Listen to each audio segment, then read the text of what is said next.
Chapter 286, A Taunting Smile. In the clock tower of East Balham Dock, Klein hid in the darkness while donning a clown mask as he quietly stared at the dormitory of the dock union. An airship floated above.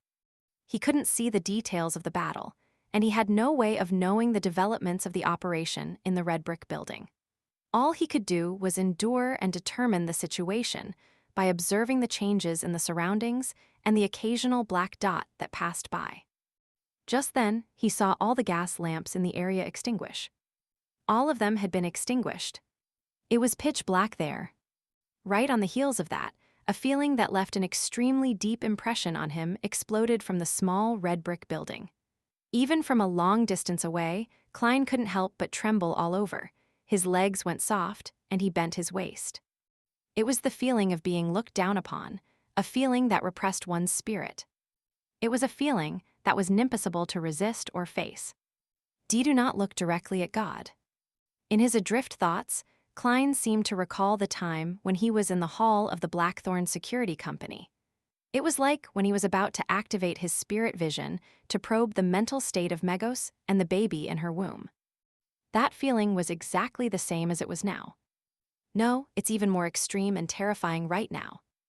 How could this be? Wasn't Lainvis just bestowed with a little bit of the true creator's godhood? At most, he would be given one or two other corresponding items. Why does it feel like an evil god is about to descend? Before Klein could shake off the trembling of his body and the numbing of his thoughts, he suddenly felt a deep, serene, and profound darkness engulfing the feeling that couldn't be looked at, probed, or resisted. The two sensations were obliterated at the same time, causing the gas lamps in the surrounding area to light up once again. The airship, which couldn't stop itself from plummeting, floated back up again. Everything seemed to return to its original state, without the slightest change. But Klein didn't believe that everything was over. He stood up with all his might, knowing that something important had happened in the red brick building. The feeling that exceeds a beyonder, at a fundamental level, is no longer there, nor is there the feeling of the descent of an evil god. This means that the true creator or Lainvis's plot has failed. However, the Nighthawks must have suffered some sort of serious blow as well.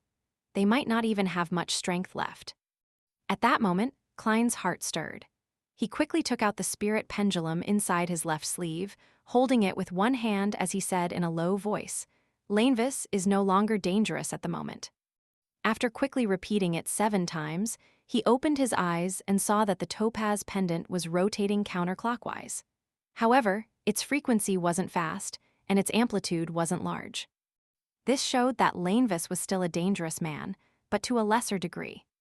What caught Klein's attention was something else. The divination hadn't failed again. This meant that Lainvis had been separated from the godhood bestowed upon him by the true creator. A cold wind blew, seeping deep into Klein's bones, causing him to shiver. He felt as if an electric current had instantly drilled into his brain from the soles of his feet. Maybe I can do something. He suddenly had this thought and no longer hesitated.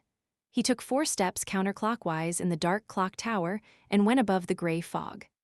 Without wasting any time, he sat down and conjured a piece of yellowish-brown goatskin parchment and wrote a divination statement. Lainvis's escape route. Klein leaned back, quickly chanted the statement, and entered a deep dream. In that illusory, separated, misty world, he saw the slush-filled sewers with their dark, dirty tunnels and rusty metal pipes. It was cramped and sealed. "It's the sewers." Klein immediately woke up, enveloped his body with spirituality, and descended into the gray fog. As soon as he returned to the real world, he took a few steps back and came to the side of the clock tower that faced away from the airship. Klein didn't walk down the spiral stairs, but instead somersaulted over the dark yellow fence. With the help of the platform, the bulging spots, and the decorations on the surface of the building, he jumped down level by level. His body was so balanced it was as though he was walking on the ground. In a very short period of time, his feet stepped on the thick flagstones on the street. Inside the small red brick building, 2 Nighthawks wearing red gloves had collapsed by the door unconscious. The ancient silver-plated mirror had rolled to a corner, but it was no longer special.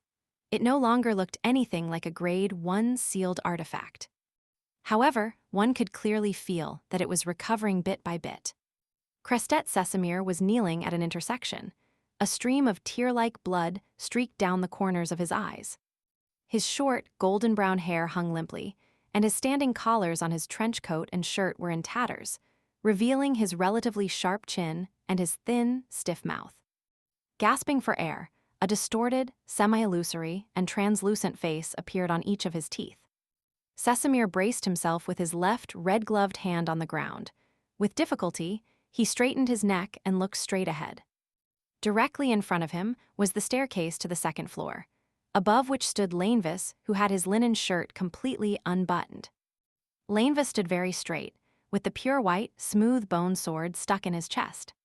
The skinless flesh no longer formed the outline of the hanging man's figure, leaving behind a void.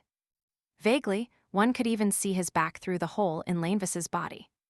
Lainvis moved with great difficulty before suddenly laughing loudly. He said with a maniacal laugh, "Ha ha, thank you. I really need to thank you. For real, look at my sincere eyes, I really want to thank you. If you hadn't discovered me and arrived in time, I would truly become the vessel of the true Creator when He descends in a few months. When that happens, how different would it be from dying?" Sesamir was stunned when he heard that. He refused to believe that the person who had his crutch destroyed thanks to his hard work would be so happy. At that moment, he wished to stand, but he couldn't. He was also powerless to resist. When Lainvis saw his confusion, he coughed and said with a smile, "Do you know, to people like me, it's the most miserable thing when there's no one to share a great accomplishment that I'm proud of. Cough, when I was in Tingen City, I was deceived by the true Creator who not only initiated the descent of his spawn, but he also secretly planted a sapling in my body. No, I even believe that Magos's child was just his ruse. He didn't even get the members of the Aurora Order to protect her to divert attention. It was as though he knew from the beginning that the ploy would end in failure. His true descent was set up inside me. The godhood he bestowed upon me suddenly combined with the sapling in my body after I reached Backland. Haha, can you imagine that? I was being replaced bit by him. In the end, I would become the true Creator. Before I came up with a solution, I was found by the members of the Aurora Order through the godhood. Thankfully, they're all lunatics with simple brains. Haha, there are always so many fools. Cough. Lainvis spat out a mouthful of foul blood, seemingly recovering some of his mobility. He took a difficult step forward, and his chiseled face suddenly turned soft for some unknown reason as he began resembling his original self. Lainvis reached out to the staircase's handrail and laughed tauntingly. Thankfully, if the true Creator wishes to fully descend and completely replace me, he'll need large amounts of pessimism, despair, numbness, resentment, and primitive evil. Only Backland, only Eastborough, the factory and dock area could satisfy his requirements. This gave me a chance to interact with others. I knew that it was unrealistic to report this to the police simply through the people I interacted with, because the people I come in contact could very well be members of the Aurora Order. I initially wanted to instigate a strike to get the police to notice me, but I was warned by someone from the Aurora Order. After being tortured, I could only hastily end it. I acted as though I was on the brink of losing control and had gained the opportunity to head into the sewers to vent. During this process, I secretly used my blood to corrupt the creatures living in there, turning them into terrifying mutated monsters. Unfortunately, before you could fully investigate the reason behind it, it was discovered by the Aurora Order. Apparently, a member of theirs died under a mutated monster. Now that I no longer have the godhood or the sapling, my blood no longer has such effects. After that, I was controlled even more strictly, but I still found an opportunity.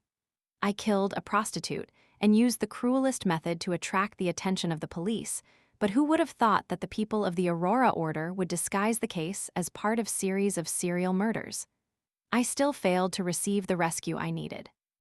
Out of similar opportunities, I could only use a more ingenious method. I took the initiative to request for the fiercest, craziest, most radical member of the Aurora Order to watch me, and this suited their thoughts. Can't they use their brains? Such a lunatic would get into trouble at any moment. As expected, you guys came. Phew. At that moment, Lanevis exhaled and began to move his body, as if he had finally gotten rid of the remnant effects. He pulled out the holy bone sword from his chest and said regretfully, "What a pity. I can't take it with me, otherwise I would be quickly tracked and found by you."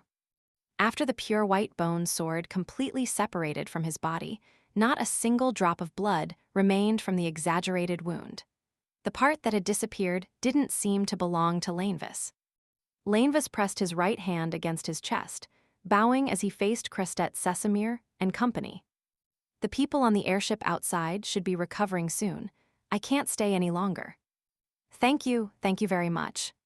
Although you're all very stupid, you still ultimately helped me. It's an honor for foolish bastards like yourselves." Having said this, he straightened his body and smiled tauntingly, "Goodbye, foolish Nighthawks. Use your lives to send me off."